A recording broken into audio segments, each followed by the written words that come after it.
Eggplant is one of my favorite summer vegetables, and today I'm showing you how to make it. I'm teaching you all the tips and tricks you need to get the perfect eggplant every time. First things first, you need to know how to buy it.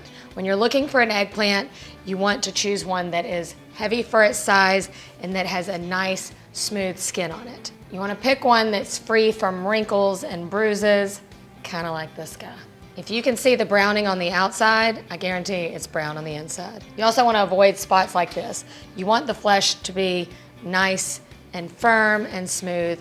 It should give just a little bit when you press on it.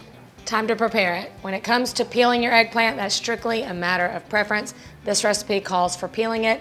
I like a little texture and color in my eggplant slices, so I'm going to just peel half of it.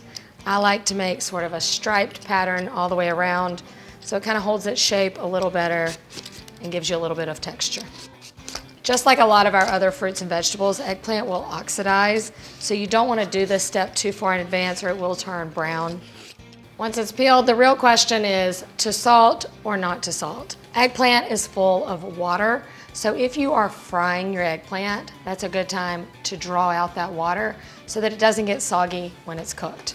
If you salt your eggplant, it'll also help it to achieve a little more color because you've removed that water and you give it a better chance to brown. Salting it will also remove some of the bitterness that's in the eggplant, so I'm gonna salt them. I'm cutting this into nice thin slices because what I'm making for you is a little eggplant Parmesan the easy way.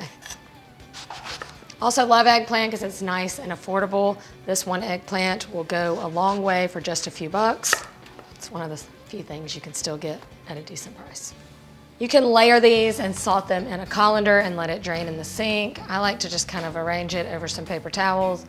It's okay if they're kind of on top of each other a little bit. I'm gonna put a generous layer of salt over the top. You are gonna wanna wipe this away before you pat it dry.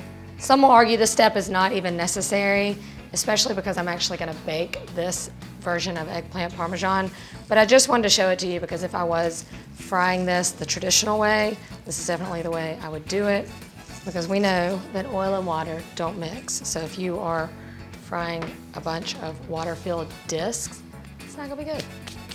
As you can see, it doesn't take a lot of salt to draw up that moisture from the outside of the eggplant and it just sort of sits on the surface. I'm just gonna take paper towels at this point and dry it off and kind of wipe off that excess salt that's on the outside. Just like when you're roasting or frying anything, you want the surface to be nice and dry. That is going to enable the best browning. The paper towels that are lined up on the bottom are catching any of the excess moisture. Super easy, and that's how you get your eggplant prepped. Now it's time to cook it. Fried eggplant slices are one of the greatest ways to enjoy eggplant. It's actually one of the only ways like my husband and kids will eat the eggplant. I'm gonna start by just dipping the eggplant slices lightly in egg, letting the excess drip off, and then straight to the breadcrumbs. I'm using Italian seasoned breadcrumbs. They've already got all your seasonings, a little bit of Parmesan cheese in there. This is the way my grandmother does it. Once she figured out that you can still get good crispy eggplant in the oven, she quit frying it. Now that the eggplant is nice and dry, it really takes on those coatings. I'm just gonna keep cranking these out until we have our 2 pans filled with our beautiful eggplant. You wanna be sure these are in a single layer so that they toast evenly on the bottom. We're gonna bake them for about 5 minutes, give them a flip and let them go another 5 minutes. They should be golden and toasted on both sides. Golden brown and crisp. I cranked my oven up, even hit the broiler for the last minute or so just to get them nice and crunchy on top. Listen up. That's what you want. Let's turn these eggplant slices into eggplant Parmesan. I'm of course taking a shortcut and using some store-bought sauce. We're gonna make a really thin layer on the bottom. We've worked so hard to get these nice and crispy. I don't want them to get soggy immediately. Now I'm just gonna layer in my slices.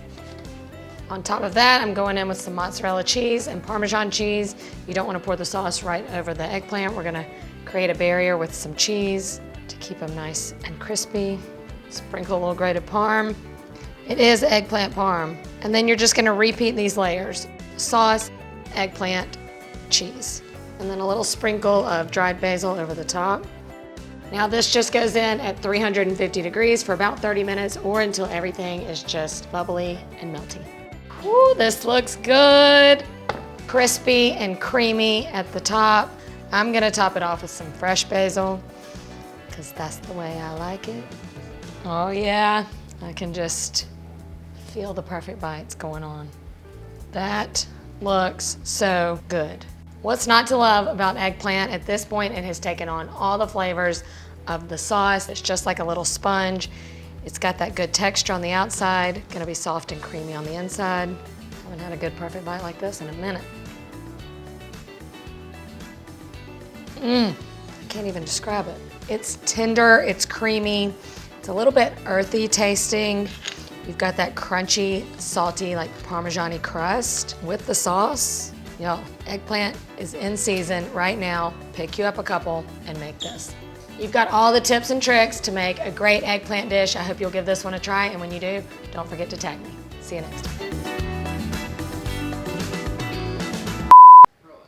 This is eggplant. Take 6. Roll Tide.